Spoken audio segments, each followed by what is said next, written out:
Okay. It looks a little bit more professional. What is your name and where are you from?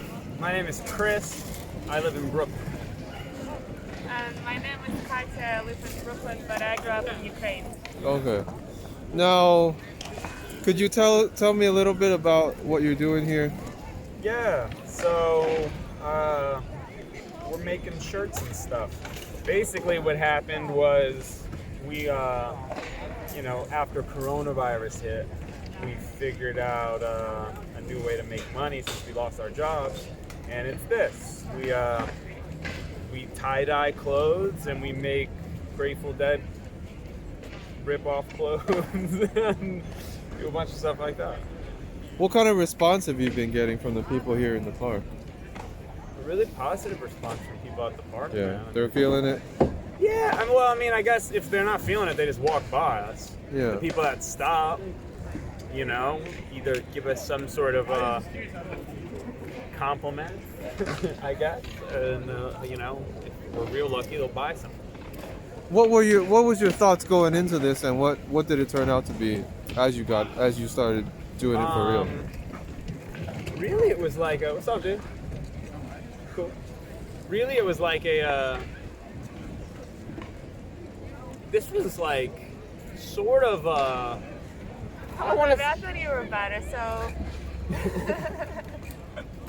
Alright, I mean. No, so before that made to be official, I guess we were just tie-dyeing like a hobby and block printing as a hobby. And then once Corona hit and we had to figure out the other source of income, so we gave it a try. Let's do maybe it a little bit more official and try to sell it. And people were so responsive to that, so we just kept growing and going, starting from just t-shirts to long sleeves, hoodies, sweatshirts, and those guys, we carve linoleum blocks. It's a linacot, so all our t-shirts are made from hand stamp prints, so it allows people to choose what they want. So it's totally custom, and I think that helps a lot for people to have like emotional component to that, because it's shirt that's made specifically for them.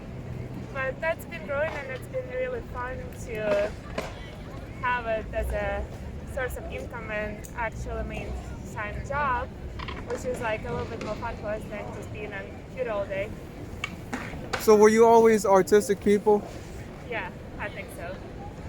I've always been artistic adjacent.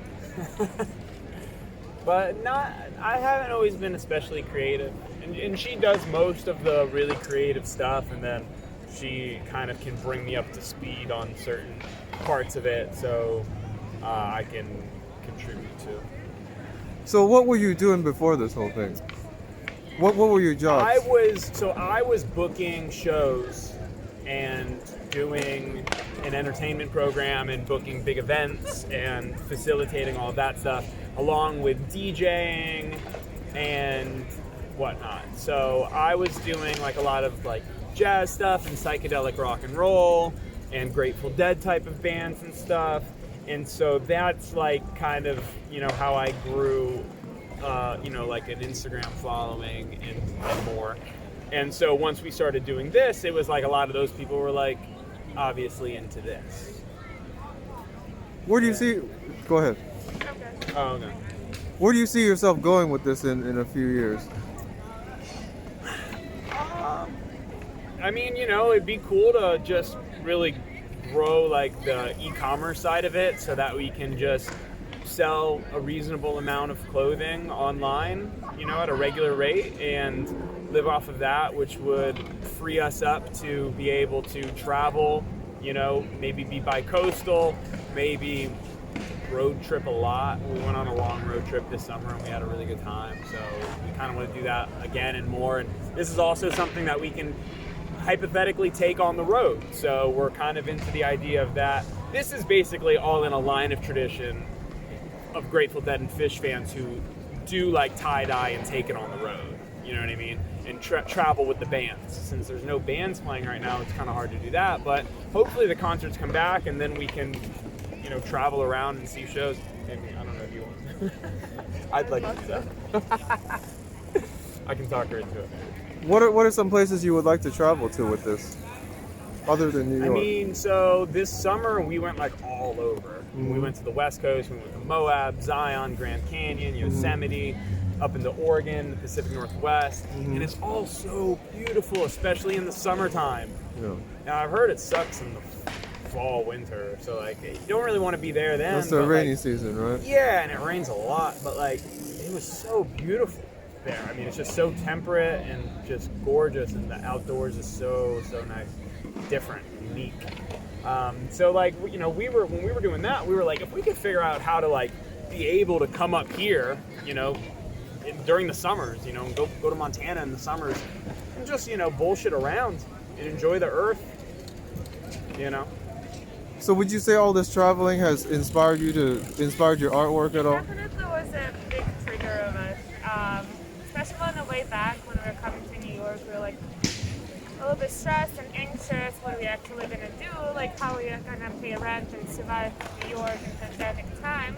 But getting a little bit of fresh air and just a little bit of free time to sit down by the fire and think, and have actually time to think and get inspired by the beauty of nature. Tie-dyes, it's like lots of just combination of colors that we've had a chance to experience all over with the beautiful sunsets and rivers and mountains. So I think it was definitely just taking some deep breaths and rest helped a lot to clear mind and put some work into something inspiring and motivating and feeling good to do.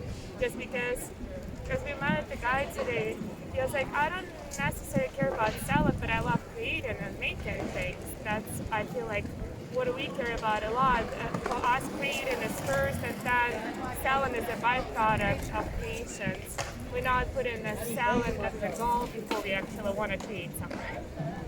It's definitely great to be able to enjoy the work that you do. Yeah, I mean, the whole thing's really an effort to, like, not... I mean, I've always fought against getting, like, a regular day job, and I've never really had one.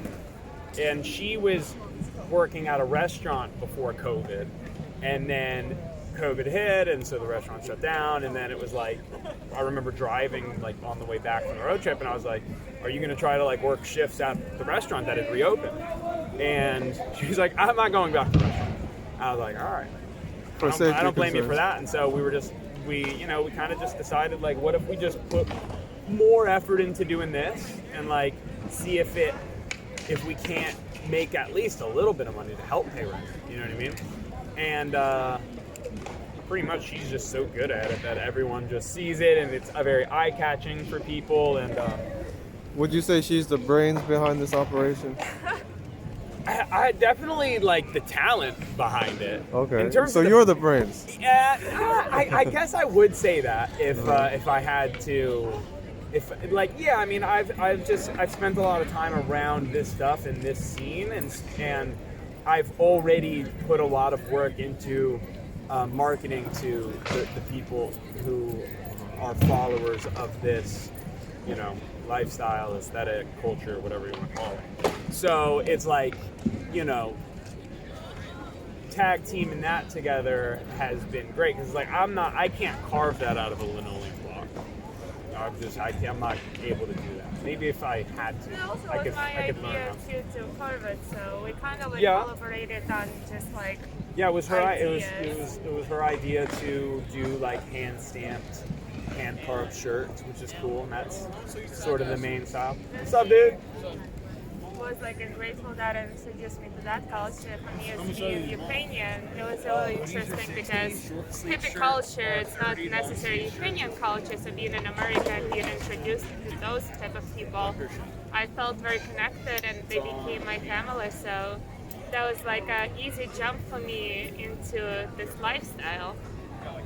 So winter time is now coming soon. Yeah. Do you have any plans or strategies for keeping this thing going? We sell stuff online too. So parks, it's like pop-ups when nice weather is around. When it's raining, we definitely can't be here. So we're trying to build online presence a little bit more, so we can sell more online.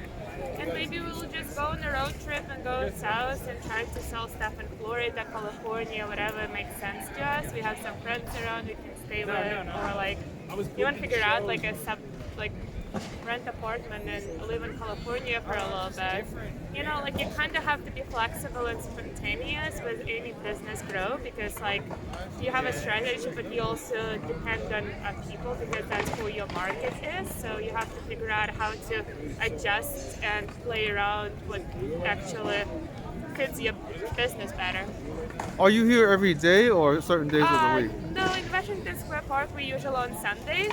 Since today is kind of like holiday weekend vibe, so we decided to come up after Thanksgiving Day yesterday. But yeah, like usually in the parks on the weekends, and we do online sales on weekdays. So about twice a week normally. Pretty much, yeah.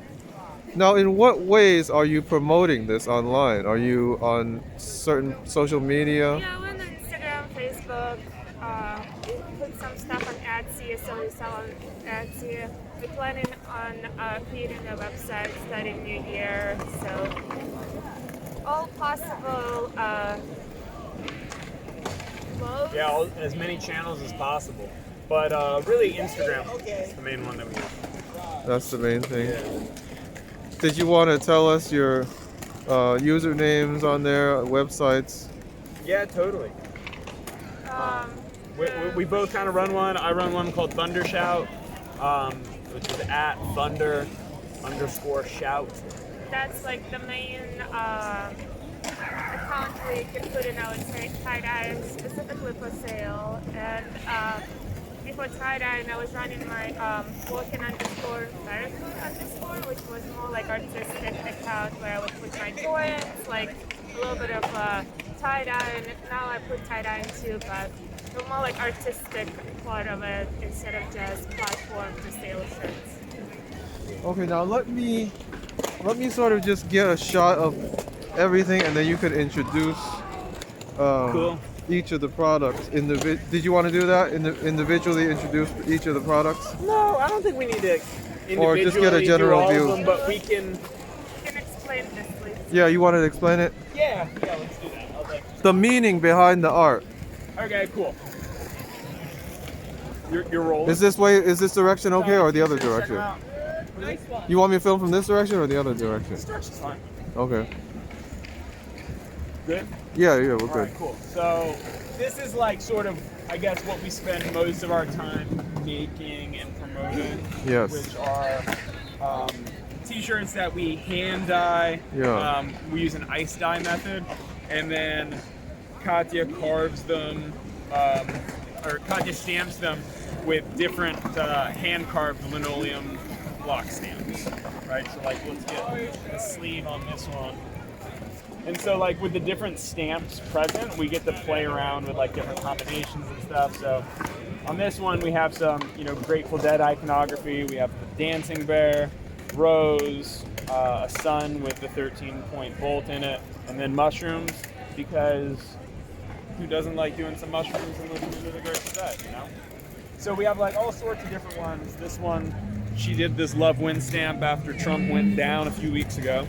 That was fun. Were you guys here for the Biden rally? We weren't here. We were in McCarran Park, which was amazing. It was New Orleans energy in Brooklyn. It was fucking dynamite. Priceless. Yeah, that was Okay. amazing. Anything else that you wanted to share? No, that's it. Yeah. You wanna shout out to anybody that has inspired you or motivated you in any way?